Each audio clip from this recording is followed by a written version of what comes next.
시편 119편 124절로 128절을 함께 보겠습니다. 119편 124절로부터 128절입니다. 주의 인자하심대로 주의 종에게 행하사 내게 주의 율례들을 가르치소서. 나는 주의 종이오니 나를 깨닫게 하사 주의 증거들을 알게 하소서. 그들이 주의 법을 폐하여 싸우니 지금은 야훼께서 일하실 때니이다. 그러므로 내가 주의 계명들을 곧 순금보다 더 사랑하나이다. 그러므로 내가 범사의 모든 주의 법도들을 바르게 여기고 모든 거짓 행위를 미워하나이다. 아멘. 주의 말씀을 사랑하나이다. 이 같은 제목으로 이 아침의 말씀 함께 나누겠습니다. 이 세상에는 선과 악이 공존합니다. 언제부터 선과 악이 함께 공존했느냐? 아담과 하와가 죄짓고 타락한 이후로 이 세상에는 선과 악이 함께 하고 있습니다. 문제는 하나님은 선하신 하나님으로 하나님의 형상대로 지어받은 우리들이 선한 삶을 살기를 원하고 계신데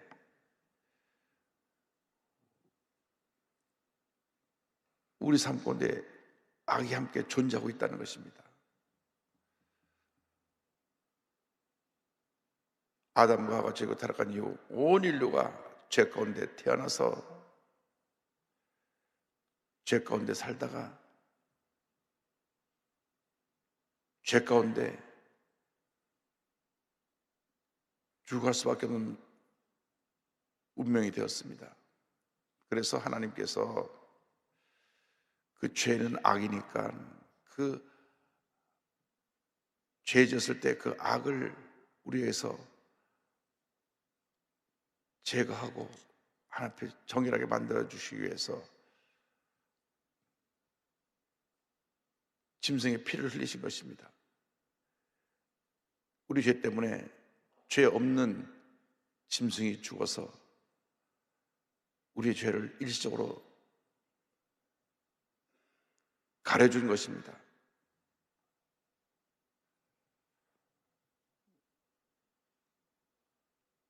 한문 용어의 개혁이라는 말인데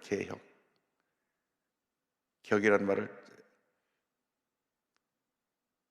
그 단어를 살펴보면 가죽을 바꾼다 이렇게 돼 있어요. 가죽, 가죽 격자 아닙니까? 개혁, 가죽을 바꾼다. 도대체 왜 개혁이 가죽을 바꾼다 했을까?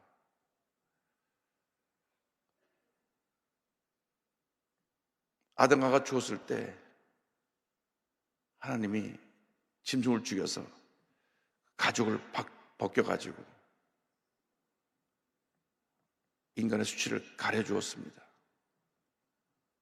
그러니까 격이란 뭐냐? 가죽을 바꾸는 것입니다. 죄성으로 덮인 내가 무화과로 덮었던 인간의 행위를 하나님의 행위로 바꾸는 것이 개혁입니다. 그러니까 인간의 무화과를 제어해버리고 하나님이 직접 짐승을 죽이셔서 가죽을 벗게 만든 옷으로 갈아입는 것이 개혁입니다. 그러니까 우리가 우리 삶 가운데 선을 유지하는 길은 하나님이 피를 흘려서 만들어주는 가죽을 덮는 길밖에 없는데 그것이 바로 예수님의 보혈로 우리를 덮는 것입니다. 언제 그럼 이 악이 사라질 것이냐? 이 악은 언제 사라지느냐? 예수님의 재림 때에 악인들이 심판을 받게 되고 악이 우리 하나님의 사람으로부터 분리가 될 것입니다.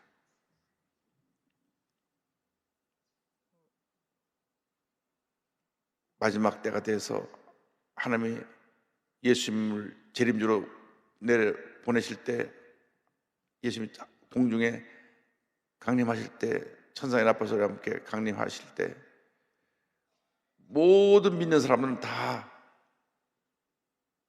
들려서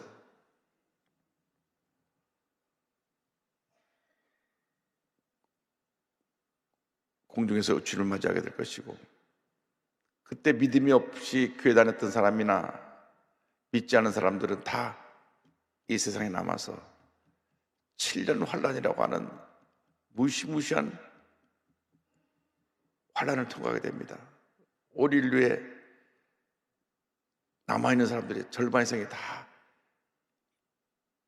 환란 속에 죽어가는 그런 고통을 겪는 7년 환란에 지나고 난 다음 천년왕국 시대가 올 것입니다. 그 7년 환란을 통과하는 동안에 전 3년 반, 후 3년 반, 7년 환란 동안에 믿음이 없이 신앙생활하다가 보니까 갑자기 자기 기도하던 어머니도 없어지고 기도하던 동생도 없어지고 혼자만 덩그러니 남았을 때, 늘 목사님 말씀하시던 휴거가 드디어 왔구나, 나만 남았구나. 그래서 그때부터 눈물로 회개하고 예수를 잘 믿으라고 하면 몸부림칠 때 이 성경을 보면 이 사람 대부분이 순교를 해요. 그래서 우리는 환란을 통과하지 않고 올라가지만 믿음이 없는 약한 사람들은 환란을 통과해서 순교해서 올라오게 되는데, 어쨌든 그렇게라도 구원받고 영생 천국에 이르게 되면 그 축복이니까 7년 환란을 통과하고 난 후에 천년왕국 시대가 있고 영원 무궁 시전 시대로 가게 되는데, 요한계시록 강의는 시간 되면 한번 시간을 내서 함께 말씀을 나누겠습니다만은, 그때까지 악은 존재한다 그러거든요. 그래서 우리가 하나님께 기도한 점은 이 악인에게서 우리를 보호하여 주옵소서. 이 악인들이 하는 일이 있습니다. 악인들의 목표는 의인을 공격하는 것입니다. 정의와 공의를 행하는 의인을 박해함. 121절에 내가 정의와 공의를 행하여 싸우니 나를 박해하는 자들에게서 자기들에게 나를 넘기지 마소서. 그러니까 악한 사람들의 목표는 딱 하나입니다. 예수 잘 믿는 사람 공격하는 겁니다. 예수를 잘 믿으면 공격을 당합니다. 적당히 믿고 죄와 타협한 사람은 별로 공격받지 않아요. 그런데 예수 잘 믿으라고 하는 사람들은 악인들이 어떡하든지 시험에 들게 하고 상처받게 하고 교회가 멀어지게 하고 신앙생활 바라게 하지 못하게 합니다. 악인들을 담대하게 일하는데 악인들의 세력을 물리쳐야 됩니다. 그런데 악인들의 대표되는 모습이 교만입니다. 교만한 자들이 주의 종을 박해한다 그랬습니다. 122절 보니까 주의 종을 보증하사 복을 얻게 하시고 교만한 자들이 나를 박해하지 못하게 하소서. 악인들의 모습은 교만입니다. 교만이라는 것은 자기가 하나님이 된 것입니다. 자기밖에 몰라요. 모든 문제가 자기 중심하는 데서 생겨나게 되는 것입니다. 오늘날 대한민국이 이렇게 힘들고 어려운 상황이 된 것은 다 나 자기 주장만 하다 보니까 배려가 없어지고 좀 섬기는 모습이 없어지고 남을 돌보고 이 추운 겨울 지나갈 때 고난당한 이웃을 사랑으로 품는 그런 모습보다는 내 것, 내 자리, 내 권력 이런 데만 신경 쓰다 보니까 정치가 저렇게 혼란하고 경제는 곤두박질하고 삶은 더 어려워진 것입니다. 그래서 우리는 한평생 주 앞에 온유와 겸손을 옷 입고 주님을 섬기는 주님의 백성이 되어야 됩니다. 악인들은 나가서 주의 법을 무시합니다. 126절 보니까 그들이 주의 법을 폐하여 싸우니, 악인들은 주님의 법 말씀을 따르지 아니하고 주의 법을 따릅니다. 우리들이 일생 동안 믿고 의지하고 따를 것은 하나님의 말씀입니다. 이 말씀이 우리 삶의 나침판입니다. 늘 말씀을 읽고 말씀을 따라 살아갈 때 하나님의 은혜가 우리 모두에게 임하게 되는 것입니다. 세상의 모든 건 변하지만 말씀은 변하지 않습니다. 말씀은 영원불변합니다. 말씀을 읽고 내 삶에 적용하고 말씀대로 살아가면 하나님의 복이 임하게 되는 것입니다. 저들이 하나님의 법을 폐하고 하나님 뜻을 거역하고 악을 행하고 있으니 이제는 하나님께서 일하실 때입니다. 126절에 지금은 야훼께서 일하실 때니이다. 이제야 하나님께서 일하시고 그들을 심판하실 때입니다. 우리 하나님은 오래 참으시는 하나님이십니다. 때로 우리는 그런 생각합니다. 왜죠? 악인을 그냥 두니까 당장 벼락을 때려서 사라지게 해주시지, 당장 심장마비가 와서 그냥 우리 주변에 사라지게 해주시지 왜 저 악인을 내버려 두십니까? 하나님은 악인조차도 회개하기를 원하시기 때문에 오래 참으시는 것입니다. 하나님은 죄는 미워하셔도 죄인은 사랑하시는 것입니다. 그래서 하나님 앞에서 우리가 회개하고 돌아오도록 기다리고 계신데 오래 참으시다가 돌이키지 않고 계속 악을 행할 때 하나님이 심판이 임하는 것입니다. 그러면 악을 이기고 기쁨과 감사함으로 살아갈 수 있는 비결이 어디 있느냐? 내가 주의 말씀을 사랑하나이다. 이 주님의 구원과 의로운 말씀을 나는 사모합니다. 이 123절에 내 눈이 주의 구원과 주의 의로운 말씀을 사모하게 피곤하니이다. 정말 얼마나 주님 말씀을 사모하고 말씀을 묵상하다 보니까 눈이 피곤할 정도로 그렇게 말씀을 사모한다고 고백합니다. 119편 82절에도 비슷한 말씀이 나와 있습니다. 나의 말이 주께서 언제나 나를 안위하실까 하면서 내 눈이 주의 말씀을 바라기에 피곤하니이다. 그래서 내가 말씀을 사모합니다. 나가서 말씀을 통하여 주의 인자하심을 내게 임하도록 간절히 구합니다. 124절에 주의 인자하심으로 주의 종에게 행하사. 우리에게 필요한 것은 주님의 자비와 긍휼입니다. 주님의 사랑이 없으면, 주님의 긍휼하심이 없으면 우리는 이 세상을 제대로 살아갈 수가 없습니다. 만약에 하나님이 죄 지은 인간을 그때그때 심판하셨더라면 인류 역사는 수천 번, 수만 번 단절됐을 것입니다. 예배 드릴 때만은 정말 하나님 앞에 기뻐하시는 예배를 드린다고 하면서 들어서 나오면서 하나님 기뻐하지 못한 모습으로 살아가는 것이 너무너무 많기 때문에 사람과 사람과의 관계 속에서, 나와 하나님과의 관계 속에서 내가 생각하는 것, 말하는 것, 행하는 것이 하나님 기쁘시게 하지 못한 것이 너무나 많아서 주의 인자하심을 간구합니다. 주님 나를 불쌍히 여겨 주시옵소서. 그때 하나님께서 긍휼히 여겨 주셔서 우리의 죄를 사해 주시고 우리를 주의 말씀으로 가르쳐 주시는 것입니다. 그래서 124절에 내게 주의 율례들을 가르치소서. 우리가 일생 살아가면서 늘 하나님 앞에서 바로 서기를 위해서 노력을 해야 되고 늘 주의 말씀을 묵상해서 우리 생각 속에 다른 생각이 못 들어오게 해야 됩니다. 어저께 한국교회 총연합회 대표회장 취임 감사 예배가 있어서 제가 가서 설교를 했는데 이제 저는 짐을 벗었고 설교를 하는데 목사님들이 좀 일찍 모였어요. 목사님들이 모여서 하신 말씀이 목사가 되니까 가장 힘든 게 큰 교회 목사님일수록 너무나 신경 쓸 것이 많아서 이것저것 신경 쓰다 보니까 스트레스가 많아지고 예민해져서 밤에 잠을 잘 못 잔다. 목사님도 그러시더라고요. 밤에 잠을 못 주무신대. 그러시냐고. 저는 그렇게 하나님의 큰 축복을 받아서 밤 11시고 10시 반이고 머리만 대면 그냥 잠이 드는데 밤에 잠을 못 주무신대요. 그래서 목사님 스트레스가 많아서 밤에 잠을 못 주무셔서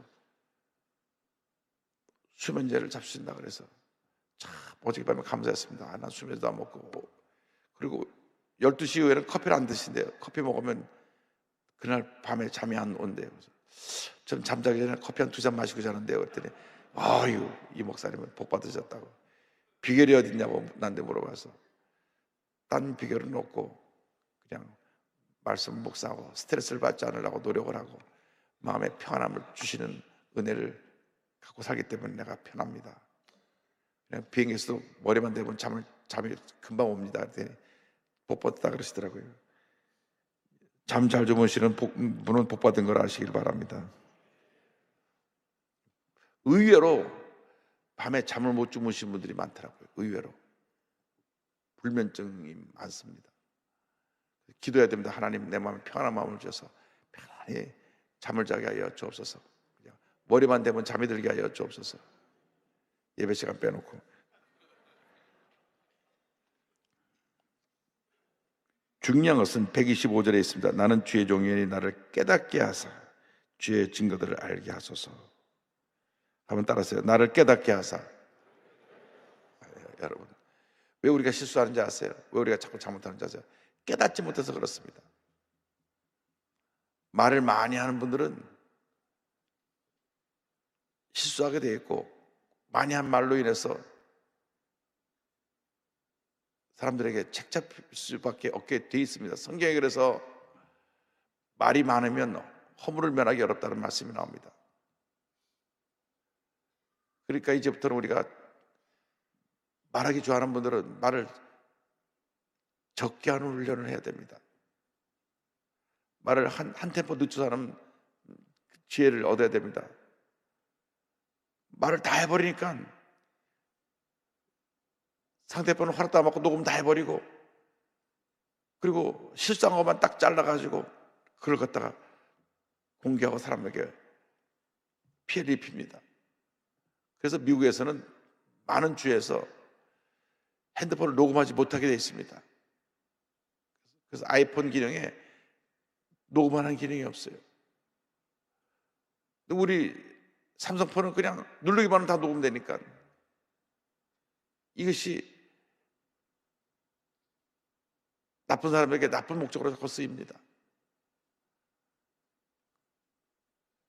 법적으로 아마 이제 제재를 해서 이런 불법 녹음을 없애든가 해야 되는데 녹음을 함부로 해가지고 앞뒤로 잘라가지고 그 다음에 나쁜 짓 하고 그러니까 그래서 우리가 깨달아야 되는 것은 늘 말도 절제해야 되고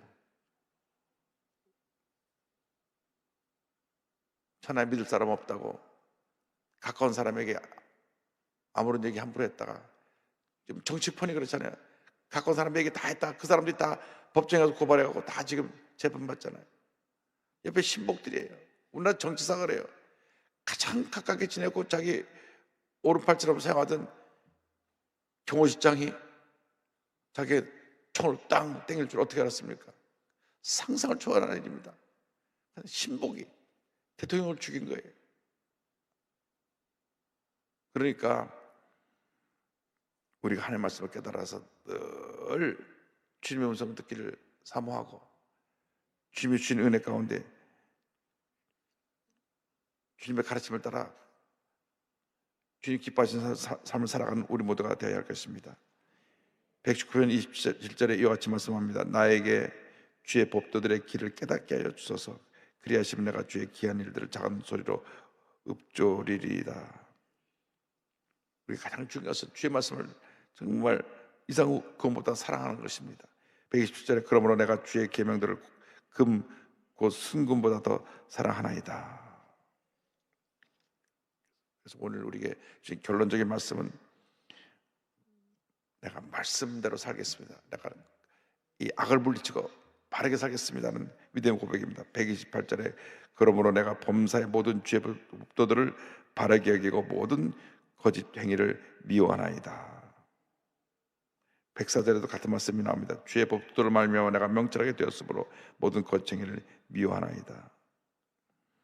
그래서 오늘 우리에게 주신 말씀을 사랑하고 악을 미워하라. 악을 물리치라. 짧게 지나가는 인생길에서 여러분 하나님 앞에 인정받는 삶을 사시길 바랍니다. 하나님 기뻐하시는 삶을 살아가게 되시길 바랍니다. 언제 무슨 일이 날지 모릅니다. 어제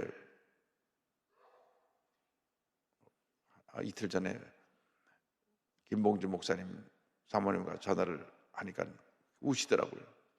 아직 병원에 누워 계세요. 지금 한 달이 됐는데 계단에서 굴르셔가지고 뇌출혈이 와서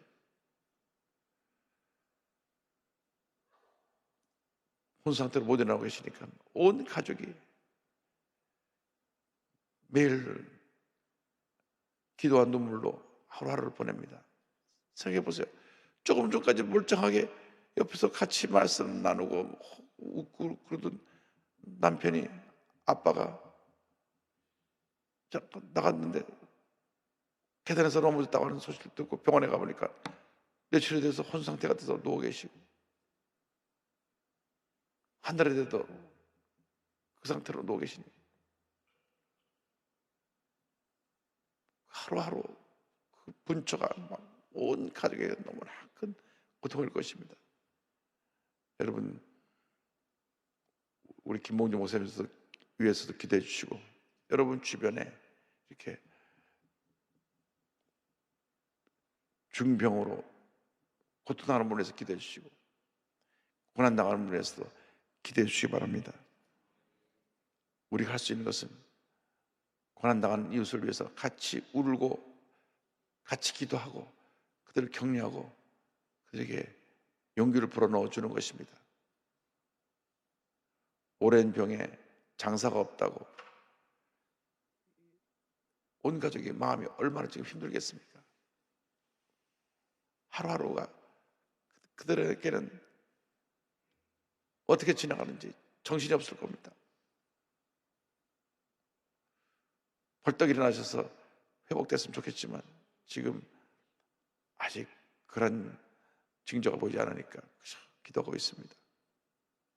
여러분 기도해 주시고 또 여러분 주변에 어려움 당하는 분에서 기도해 주시고 새해에는 하나님 앞에서 정말 의미 있게 보람되게